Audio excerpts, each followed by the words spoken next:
Y'all, before we begin the show today, I want to make sure you are aware that supporting our sponsors supports the program. I know we do a fundraising push for theresurgent.com and the like, but supporting our sponsors really supports us because it lets the sponsors know that you guys are paying attention. And podcast listeners tend to be among some of the savviest shoppers out there and tend to be among some of the most loyal. So supporting our sponsors supports us. And I got to tell you, this week's sponsor is a great one to support. I've been using their product for a while and love it before even they started becoming a podcast sponsor, and that's Quip.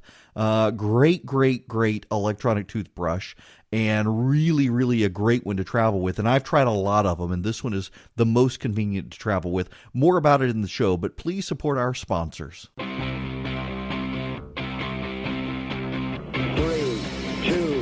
1, 0. All engine running. Liftoff. We have a liftoff. It's 9 after the hour. We got a new bulb in here. Wow. So there's a little bulb that turns red when the microphone comes on, so everyone knows that you're no longer allowed to cuss. And it's they've changed it. It looks like it's one of those lead lights or something. It's super bright in here. I might be able to, if it's actually like a suntan bulb or something. Wow. Maybe it's a heat lamp. In any event, welcome. It's Erick Erickson here. The phone number, 404-872-0750, 1-800-WSB Talk. Can I just, one more word on Delta before we move on? I see these hysterical, they've had talking heads on all the business networks today. Will Delta leave Atlanta? Will Delta abandon its Atlanta hub? Could Delta move elsewhere? New York City is, or yes, as if Delta's going to go to New York City and make LaGuardia its hub. Have you ever been to LaGuardia? If you had to pass through LaGuardia to get to heaven or hell, they would rename that airport Purgatory. Because you're not leaving. I mean, your soul will be delayed. Jesus will have returned the second time and cast this earth away, and you will still be stuck at LaGuardia before you find out whether you're actually going to heaven or hell. It's that there's no way Delta is leaving Atlanta. Have you been to the airport recently? I have. In fact, I will be spending every week this month at the airport, unfortunately. And Delta has poured massive amounts of money into upgrades, capital upgrades at the airport. There's no way Delta's leaving Atlanta for something it doesn't have. Again, Delta doesn't have this tax exemption, and they're going to get it anyway, folks. Let's be honest here. Delta is going to get the sales tax exemption on aviation fuel. Why? 2 reasons. One, Atlanta is the only aviation hub for any major airline in this country that doesn't do it. Every other major aviation hub in Charlotte, in Houston, in Dallas, in Denver, in Chicago, in Newark, in JFK in New York, Los Angeles, people, for God's sakes, Cincinnati, Detroit, all of them exempt aviation fuel from sales tax for commercial carriers at those airports. Atlanta is the only one that doesn't. So, of course, our legislature is going to give it to them because every other legislature gives it away. Now, why is the other reason they're going to get it? Because our Republicans in the legislature are, in general, a bunch of crony capitalists.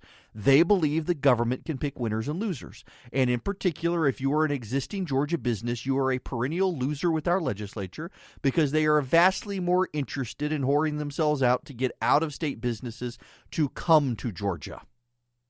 I mean, never mind. I better not use that analogy. It'll get me in trouble. Nonetheless, our legislature are cheap dates with Fortune 500 companies trying to move into Georgia. And they are convinced. In fact, I all but guarantee you they have some sort of tacit agreement with Delta for this to happen because they're all saying it so assuredly, at least they were until Friday afternoon, that if they were to give Delta this tax exemption on or sales tax exemption on jet fuel, that Delta would expand the number of places around the world it flies from Atlanta, which would then make Atlanta even more attractive to Fortune 500 companies.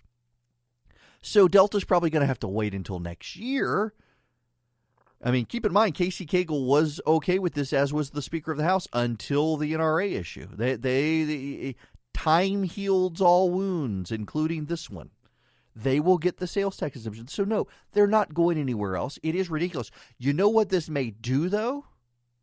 Maybe, just maybe, it will stop Amazon from coming to Georgia. That would be a blessing. It would be a blessing, and I know some of you think it would not be. And some of you will be mad. And I guarantee you some of the candidates running, mostly the Democrats probably, will attack Casey Cagle if Amazon announces it's not coming to Georgia. He will probably get savaged by the Democrats because of this. Blamed, whether or not this has anything to do with it or not. But if it does have something to do with it, that would be a good thing. We don't need them. Can you imagine in downtown Atlanta, it is 5:14. We're about to go to Doug Turnbull for traffic. Can you imagine 7 Bank of America plazas, the largest building in Atlanta, 7, actually, I'm sorry, it's 9. 9 more buildings that size in downtown Atlanta, all leaving work right now, because that's what Amazon needs space-wise, and that's what would be happening with this Amazon setup in downtown Atlanta. Yeah, I mean, think of that amount of people that we would be bringing into Atlanta. They've scoped out property along the Gulch area. At least some developers have tried to lure Atlanta there, over by Mercedes. Can you imagine if there was a soccer game and at the same time they were letting out that volume? I mean, people would never. It would be the snowstorm every day. The snowstorm from 2 years ago, that would happen every day on the roads. We don't need Amazon to come to Georgia. And this shameless whoring by the legislature of Georgia to get these out-of-state companies to come in. Delta's not going anywhere, but that doesn't mean we need to get Amazon here, profoundly change the culture of the state, the gentrification of the state. It would hurt poor African Americans in downtown Atlanta, because all the young white hipsters from Seattle would come down here and raise property values too much for these families to be able to pay the property taxes. No, we don't need this. So if this is a small blessing, not that this would have anything to do with Amazon, which, by the way, there's a report out today that they're aggressively looking at Austin and Denver, Atlanta not being in the equation. So I think we can move on from Delta. They're going to get this exemption. It will probably now be 2019, not 2018, when they get it. But you just rest assured, our legislature cannot help itself, or to quote Ann Richards, the former governor of Texas, hip itself. It cannot hip itself. It's got to give Delta this tax exemption for its own pocket lining, not for Delta's. Can I move on now? I hope so, because there's a clip circulating of Ronald Reagan. Beto O'Rourke, he's challenging Ted Cruz in Texas. He's the darling of the left. He's circulating this clip on Twitter. Listen to this clip. It's got 865,000 views today. Do you feel that by banning military rifles, we will be able to take the guns out of the hands of the murderers without having it escalate to taking guns away from hunters, the ones who are most responsible for saving our forests and wetlands, which are vanishing rapidly? Our hunters who will save our forests and wetlands. They had hipster weenie liberals back then when Ronald Reagan was running for president. This was a clip from, looks like, 1989. Listen to this. I would be very happy to answer that question. California has a system, unlike that of many other states, in which when you go in to buy a gun, you put down your money and you buy the gun, but you don't get to pick up the gun for several days, because investigation is then made to make sure that you're not a felon, that you don't have a record of bad conduct, or that you are mental illness or anything, and then you can come back and get your gun. And I do not believe in taking away the right of the citizen to own guns for sporting, for hunting and so forth, or for home defense. But I do believe that an AK-47, a machine gun, is not a sporting weapon or needed for defense of a home. Now, so this is a hipster liberal at the University of Southern California asking this question of Ronald Reagan in 1989 after he was done with president. Look, Ronald Reagan, he supports the 3-day wait. That's actually not what Ronald Reagan was saying. And Ronald Reagan, as president, several times noted he didn't support a 3-day wait. He was just noting California has that. He was in California addressing a California person about a California thing. And by the way, the AK-47 and the machine gun automatic rifles, you can't get without great difficulty. You've got to have a special license and permitting process to get those. So everybody's circulating this clip saying Ronald Reagan supports these things. No, they're completely taking him out of context. Ronald Reagan was commenting on California law as it existed, educating this young man from the University of Southern California. I mean, what a liberal that guy was, too. And then say, no, that the AK-47 and the machine gun, they're not for hunting or self-protection. No, they're not really for hunting and self-protection. They are automatic weapons that you cannot go to any gun store in America today and buy without a massive, lengthy waiting process. And even then, it's ridiculously expensive because they don't make machine guns for sale to Americans anymore. They were dated, I think, what was it, before the early 80s or some such? Completely taking Ronald Reagan out of context to satisfy the lies of the left on this. And it's really interesting to see a guy trying to run against Ted Cruz in Texas on the issue of we need to take away semi-automatic weapons, which is what Democrats are proposing today in Congress. More on that when we come back. I want to take a quick time out to thank this week's sponsor. Blue Apron is treating my listeners to $30 off your first order if you visit blueapron.com/Erick, E-R-I-C-K. Now, I know there are a lot of you out there who you see all of these, particularly if you're on Instagram like I am and you love to cook, you will see ads for these places that will send you a box of groceries and recipes, and I've tried a bunch of them, and I really like Blue Apron, and I think it's to Blue Apron's credit, in fact, that you got the federal government saying they want to model a food program on what Blue Apron does. They are the #1 fresh ingredient and recipe delivery service in the country. Their mission is to make incredible home cooking accessible to everyone, and they achieve it by supporting a sustainable food system, setting the highest standards for ingredients, building a community of home chefs, and they offer 3 plans for you. A 2-person meal plan that serve 2 people, choosing 8 new recipes per week with the choice to deliver either 2 or 3 recipes a week. A family meal plan, this is what I do, meals that serve 4 people. You choose 4 new recipes per week with the choice to either 2, 3, or 4 recipes any week. And they also have a wine plan, 6 bottles of wine from renowned winemakers delivered monthly. They offer 12 new recipes each week, and customers get to pick 2, 3, or 4 recipes. Now, I will tell you, I have repeated some of the recipes I've gotten from Blue Apron. They have a great Mexican casserole dish that my family has come to love. And of all things, a mustard green recipe that you really gotta try. I've never really eaten mustard greens before, and I was like, I'll give it a try. It was fantastic. And then the beef medallions in pan sauce. So we've tried this one before. I got it. Once we get used to some of the recipes, we really like them and do them over. But they've got a wide selection of recipes to fit every palate, even the super picky eaters. And I am a picky eater, believe it or not, as much as I cook. I really have enjoyed Blue Apron, and I thank them for sponsoring. Blue Apron is treating my listeners to $30 off your first order if you visit blueapron.com/Erick, E-R-I-C-K. So check out this week's menu. Get $30 off at blueapron.com/Erick. It is a better way to cook at Blue Apron. Thank you for sponsoring.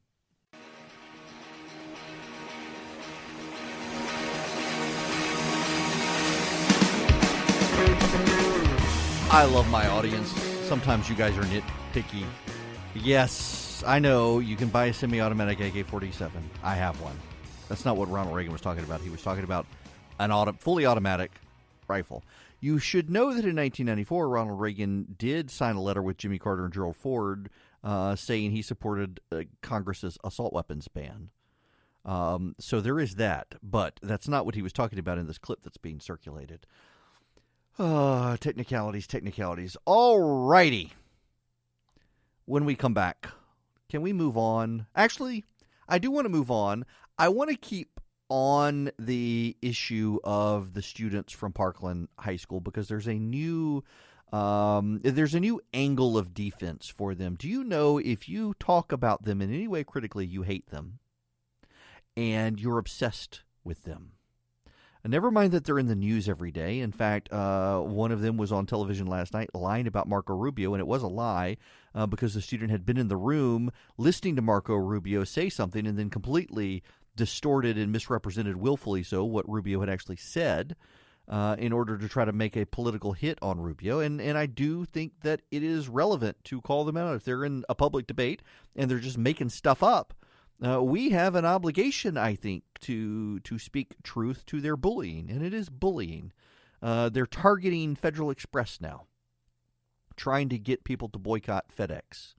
They are targeting other companies, and now they want to go after banks where gun companies do business. This is bullying by these kids.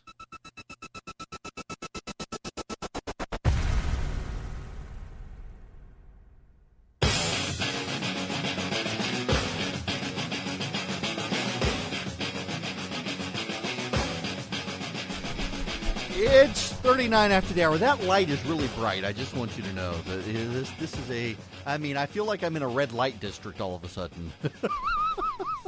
It's like I'm in Amsterdam. All we need is like the smell of drugs to. Well, we are at a radio station, so. Wow. Welcome.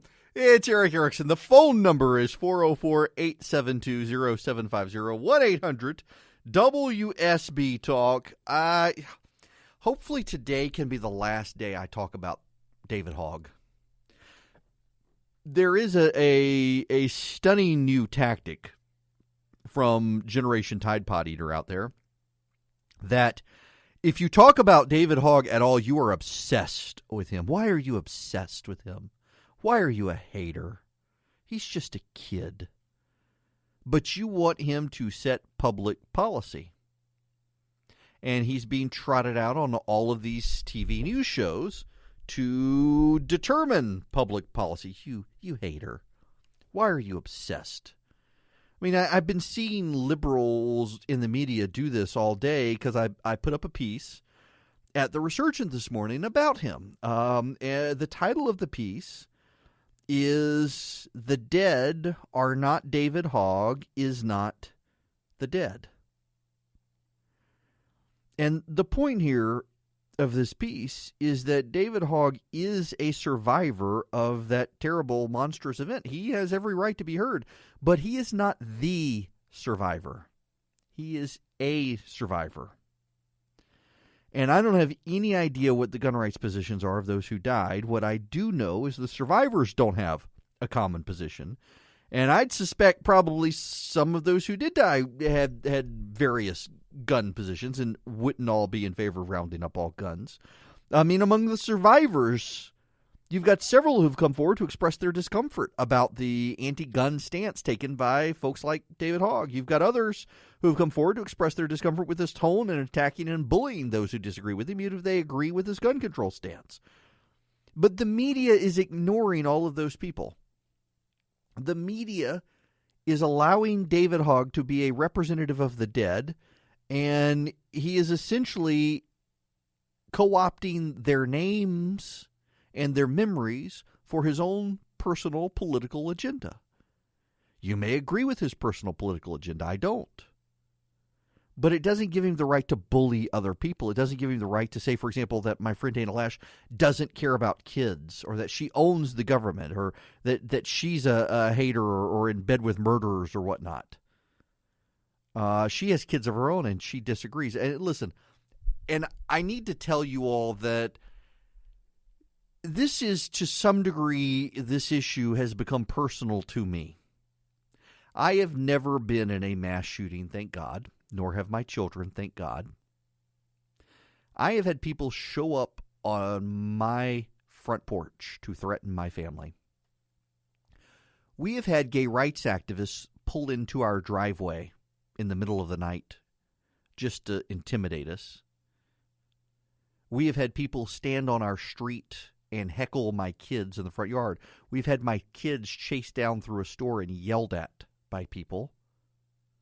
I have, if you've listened to this program as long as I've been on the air, I was never a big gun champion. I would gladly support the Second Amendment, but it was never a big champion or ardent defender of guns. And in 2016, had to learn how to use one. had to use one. And I am flat out offended by a kid excusing the police deputies who were incompetent and failed to run into a school and protect kids, while attacking Republican politicians who are in no way responsible simply because he's a partisan Democrat and the media won't call him out on it, and then who would take a position that I should have to give up my guns and wait to call 911 and wait 5 to 15 minutes, if at all, for police to show up when people show up on my front porch. I have been swatted, folks. I have had people put my phone number out. I had a guy call 911 claiming to be me, saying that I had murdered my wife and was going to murder the next door neighbor so that a SWAT team would come gun me down. I don't need to be lectured by a 17-year-old who needs a grief counselor instead of a PR machine about guns. I've had to deal with the issue in my own way, and my way was to decide I'm going to take my family's safety into my own hands instead of depending on bureaucrats who may or may not be competent that this kid wants to excuse so he can have partisan targets. It's just infuriating. Listen, if Generation Tide Pod Eater gets to make public policy decisions because a handful of that generation were involved in a school shooting, what about those of us who've had people show up on our doorstep who, you know, this station, very fortunately, for several months covered the costs of security at my home. But this station could not be asked to continue to cover those costs. It would be unfair for me to do that to this company for my personal safety. I took my safety into my own hands and that of my family. And we got lessons. We taught our kids to shoot. We taught our kids gun safety. We started buying guns and ammo. And I think we as citizens, if we believe in individual liberty, which the left less and less does these days, we should take into our own hands the accountability for our own safety. And in this day and age, that involves having a gun to protect our family. And you can tell me all the statistics about, well, accidental injuries in homes and suicides and whatnot. Yes, that is absolutely true. But among those who are a reasonable family of sound mind who have learned gun safety, it's not really true. You can learn, you can take classes, you can learn how to use a gun, you can learn how to be safe with a gun, you can learn that you shouldn't leave loaded guns around your home, you shouldn't leave loaded guns in your purse where small kids can get them, you can exercise common sense. What you cannot do is stamp out evil. And if evil shows up on your doorstep, you're going to have to ask yourself a question that some of these kids would prefer you not have to ask. Do you confront evil yourself, or do you call 911 and hope for the best and a timely arrival? And I think if you're playing the odds, you probably need to go on and confront it. So go get some lessons, as opposed to hoping for the best after a 911 call that may or may not go through if the switchboard is full.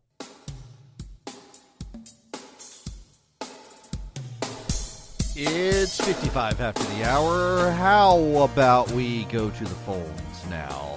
David in Conyers, welcome to the program. Hey, Eric, how you doing? I'm well. How about yourself? All right. Hey, I want to ask a question, and I see this all the time, and I don't know just how ignorant the left is about the gun laws that are on the books, but they keep throwing this phrase around, common sense legislation. Why doesn't anybody ask them specifically what it is they want? And I'll almost guarantee you that everything they say is either already illegal or against the law or has already been tried, and the evidence has shown it doesn't work. David, that's just because you lack the common sense to know what they want. I mean, it's you. The problem's you, David. It's not them. Yeah, I forget. I'm a hater. Yes, you're a. Why are you obsessing about the left, David? Yes, I mean, honestly, every time they throw stuff out about this, that, and the other, they don't know the sort of. For example, I was on CNN the other day, and the issue came up about why not just you got 50 states. If the states want to do stuff, go for it. Leave Congress out of it. You can get something done faster. And the CNN host said, well, then you could go to another state and buy a gun under a less stringent gun law and bring it back to your state. And I said, that's not the way it works. She's like, yes, it is. I said, no. If I were to go to, for example, California, or I was a Californian and came to Georgia to buy a gun, I would have to have it shipped to California. I couldn't take it with me, and they'd have to strip it of everything California doesn't allow. And she honestly did not know and was willing to have a great conversation with me about it because she didn't know. And I suspect 90% of the audience had no idea. And, I mean, you also need to ask these people, well, is the gun-free school zone law, when it was violated, aggravated assault, murder, are those things not, against the law anymore? It's just the guns now? Right. Yep. I mean, listen, if you ban things, they're not going to happen. I mean, nobody in Georgia smokes marijuana because it's against the law. Nobody in Georgia carries a gun into a gun-free zone because it's against the law. And nobody murders in Georgia because it's against the law.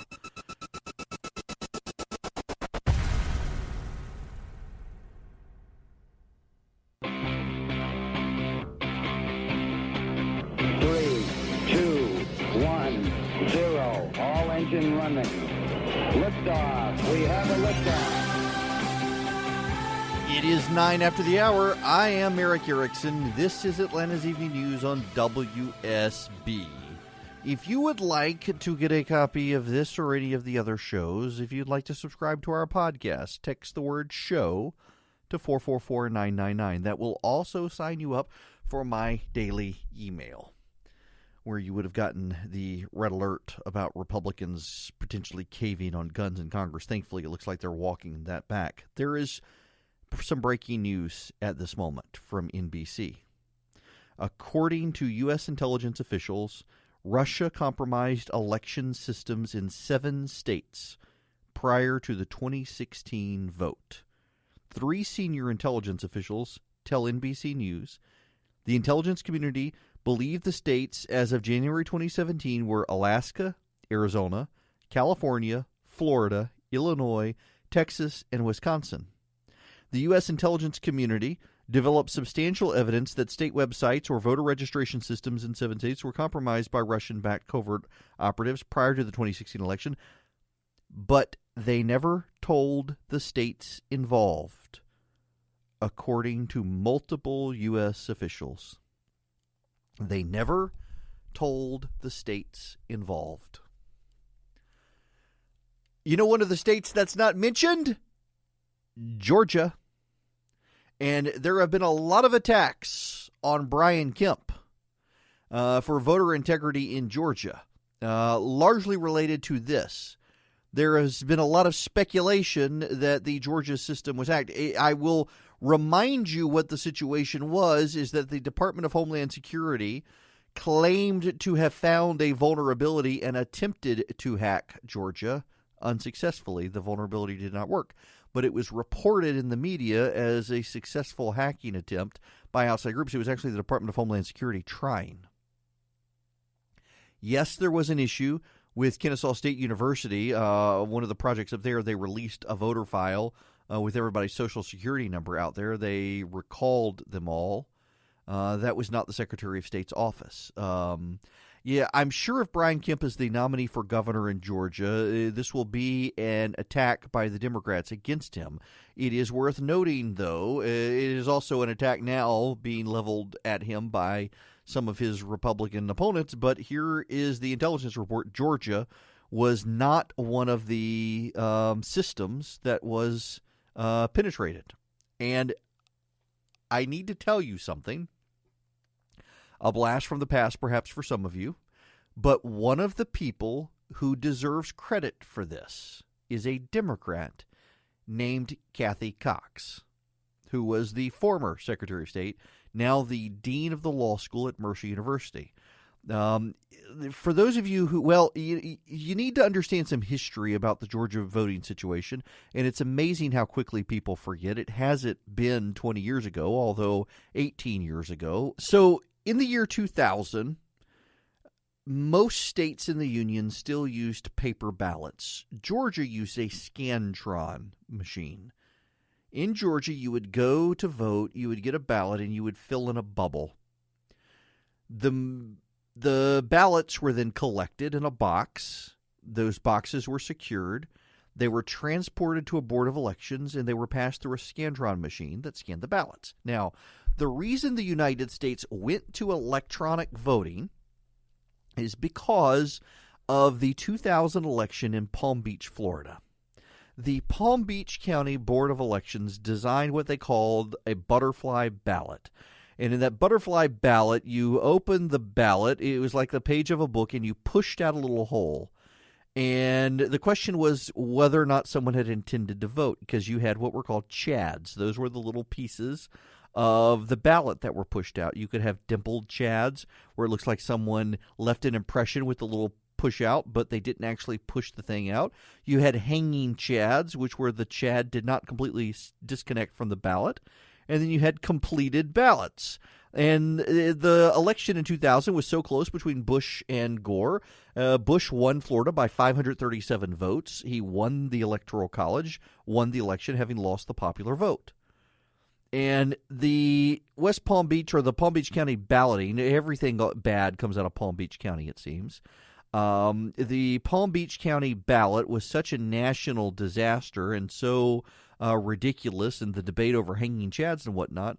There was a move on at the time by Diebold, the big electronics manufacturer, to have people buy their electronic voting machines. Kathy Cox was the Secretary of State in Georgia. And she and the Democrats in the state legislature and the Republicans in the state legislature, many of the current Republicans in the majority were Democrats back then, you'll remember, decided to go electronic balloting. One of the paranoid things that one of the concerns people raised is that wouldn't it be possible for people to get into those machines in some way? If they were connected, the internet was coming on, people had access to the internet, could they transmit the vote? Could it be secured?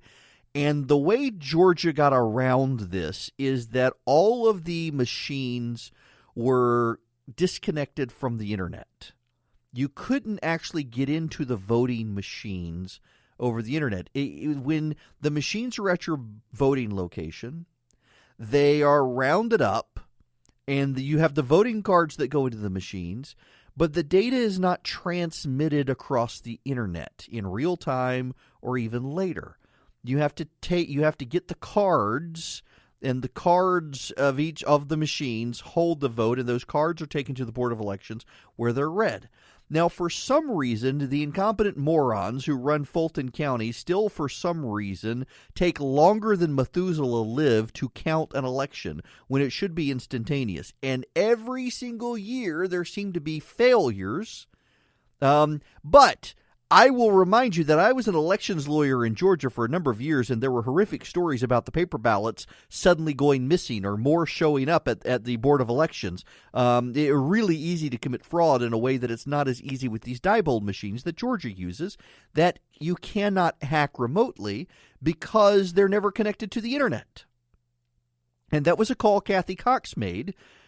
Because at the time there was a real sense of paranoia about voter security that we are now seeing again in this country. In 7 states, it appears, the Russians did compromise their voter integrity systems. One of the states not compromised is Georgia. And again, just to come full circle here, the current Secretary of State and the Secretary of State between Kathy Cox and this one, a lady by the name of Karen Handel, have routinely been attacked for voter integrity because of the voting systems in Georgia, the demands of some for paper balloting. The reality is Georgia has a very good voting system.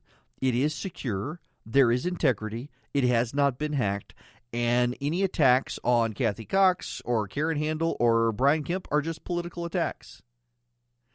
It's not a perfect system. I mean, look at how long it takes Fulton County to count. But that's not at the Secretary of State level. It never has been. Fulton County has always been incompetent. It's always going to be incompetent when it comes to voting.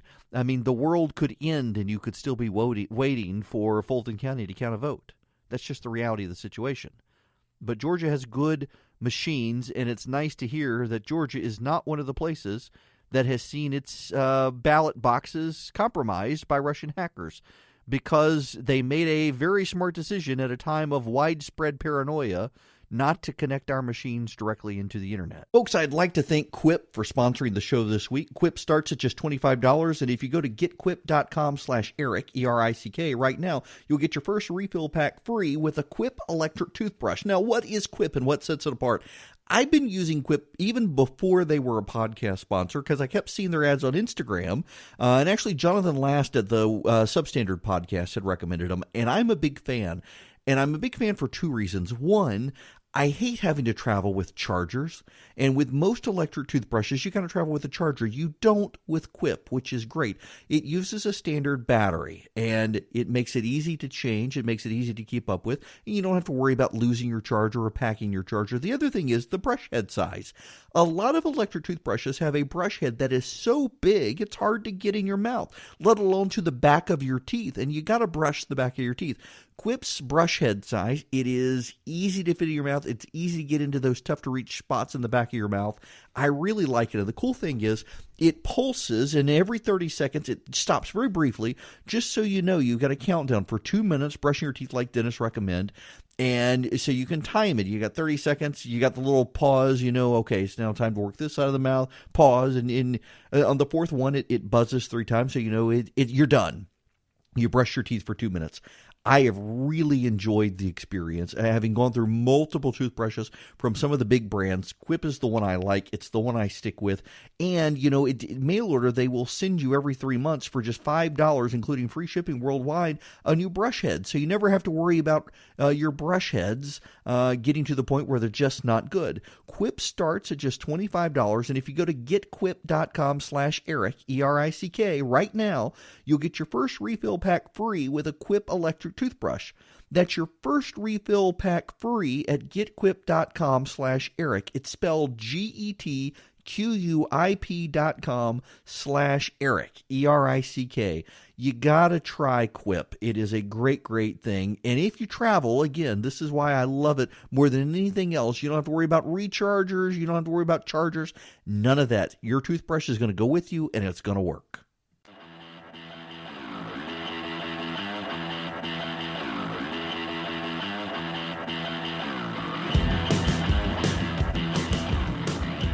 Hello there. It's 26 after the hour. Let's go to the phones. Waiting very patiently is Scott from Decatur. Welcome. Hi, Eric. I've got a question for you. I'm hearing more and more that the moderate Republicans are moving left on gun control because they're saying that the conservatives on the right are not willing to budge. Are you seeing the same thing, or are they just, Yeah. Listen, there really aren't different resources, so. There really aren't moderates anymore. There are liberals who don't like being called liberal. And they're more and more willing to expose themselves because they see conservatives as unwilling to compromise on a constitutional principle. And really what it is you got a group of people, Jeff Flake among them, who really want to be liked. They're tired of being hated in a hater society. The president hates them. They got to be loved by somebody. The president hates them. So they want to be embraced by the media. So they want to look reasonable and grown up and mature and willing to compromise. You would never have these people ask Planned Parenthood to compromise, but you know, the gun people, they're all hicks and rubes in the South, and who cares about them anyway? That's right. Where we are. I'm one of them. Yeah. I mean, listen, never, ever, ever be surprised when someone who calls himself a moderate eventually throws your liberty under the bus. That's just the way. Yeah. Thanks, Eric. You're welcome. That's the way it is, folks. I mean, I hate to be that way, but there really aren't independents anymore in this country. The overwhelming number of people who call themselves independent these days are Republicans who are ashamed of the Republican Party. The overwhelming number of moderates in this country are liberals who are ashamed of being liberal. There are very few moderates in this country who are actually conservatives who are ashamed of conservatism. There are plenty of conservatives ashamed of the conservative movement right now, me among them. But I'm not suddenly going to redefine myself. Liberalism goes through this thing every couple of decades where they go from being liberal to left to progressive to liberal because they keep getting ashamed of themselves over and over and eat their own. And moderates tend to be liberals who are ashamed. They are perfectly happy voting for bigger government and liberal social policies. Just please don't think of them as liberal, even though they are. And they will sell out your rights on these issues time and time again. I will tell you, I got asked by a reporter earlier today, would I ever compromise on the Second Amendment? For background checks, for banning long barrel rifles with magazines. And I said I would be happy to consider it. I would consider it. But the left has to go first and prove they actually care about lives and support a 20-week abortion ban. And then I'll consider it. Doesn't guarantee I'll support it, but I'll consider it. But I'm not even going to consider it if the left is never going to compromise on the taking of life that is abortion. Why should I?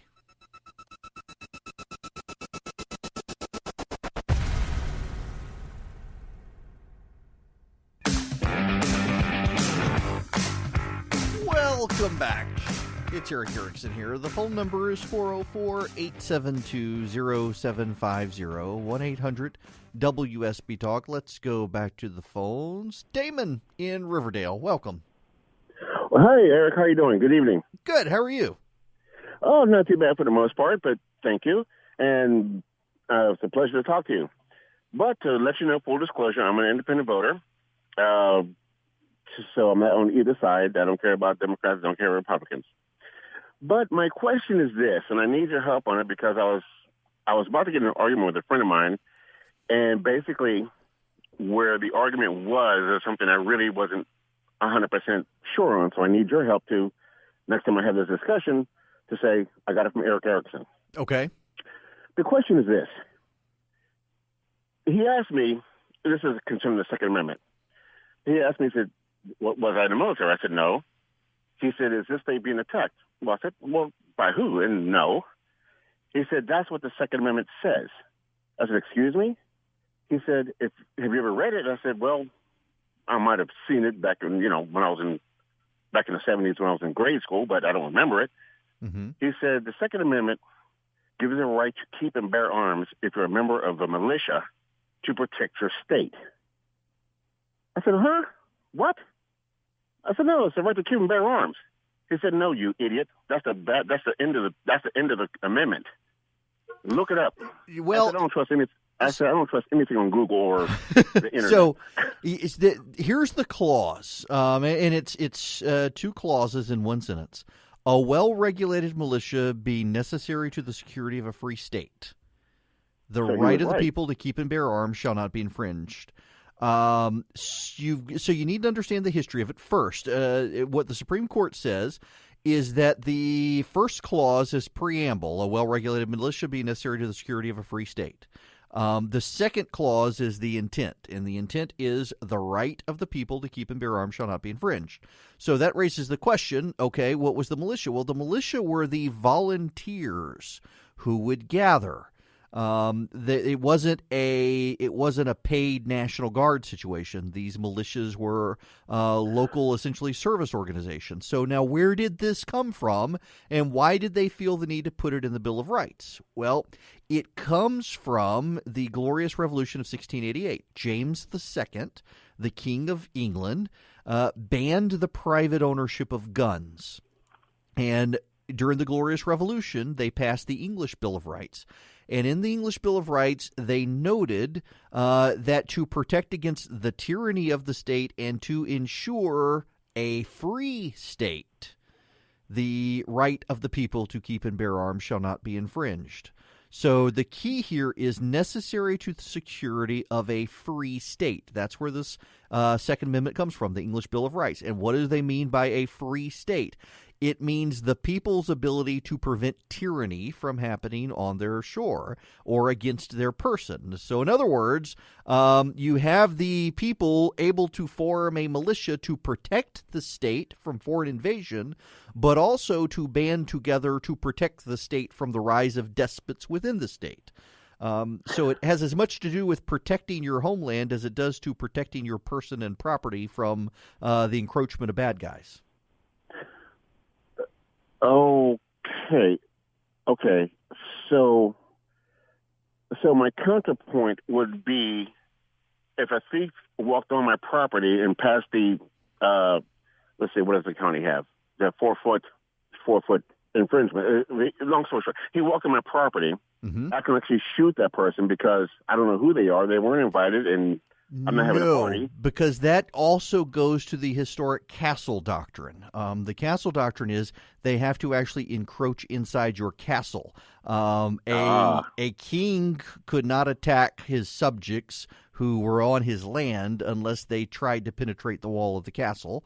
So you cannot, in fact, if someone does penetrate your home and then flees, you can't run out the door and chase after them and shoot them. It's one thing to have a right to own a gun. It's another thing with how you actually get to shoot at bad people.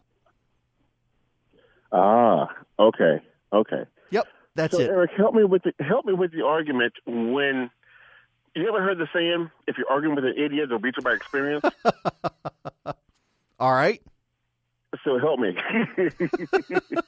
I want to, in basically layman's terms, because he's literally throwing the Constitution at me. I mean, he's okay. Like, read it. Okay, so let me round this out for you. The Second Amendment. The Supreme Court of the United States, in a decision written by Justice Antonin Scalia, the Heller decision, said that the right to keep and bear arms is an individual right of the people.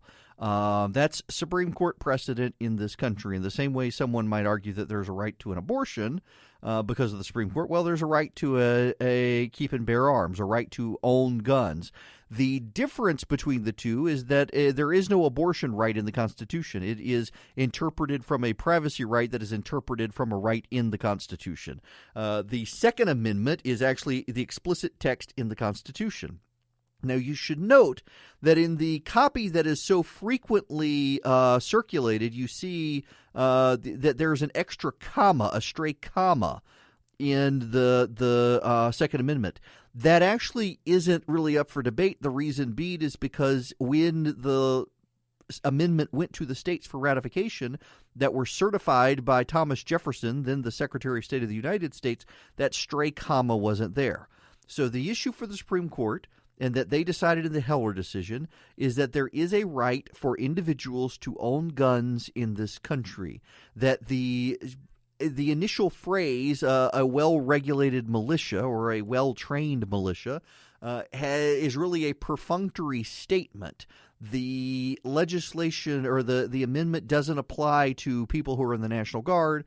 It applies to all citizens, and it applies for two reasons served by the militia of the colonial times. One was so that people could defend the country from foreign invaders at a time there was no standing national army, and two, in order for their own protection against bad guys and against the state, should the state rise in tyranny. It derived from the English Bill of Rights that was passed after the Glorious Revolution, where the English, in response to James II confiscating guns, determined that people's right to keep and bear arms was a necessary protection against the state's rise in tyranny. So I hope that makes all the sense in the world for you. I'm not sure I can explain it better than that. The Supreme Court decided you have an individual right to own a gun.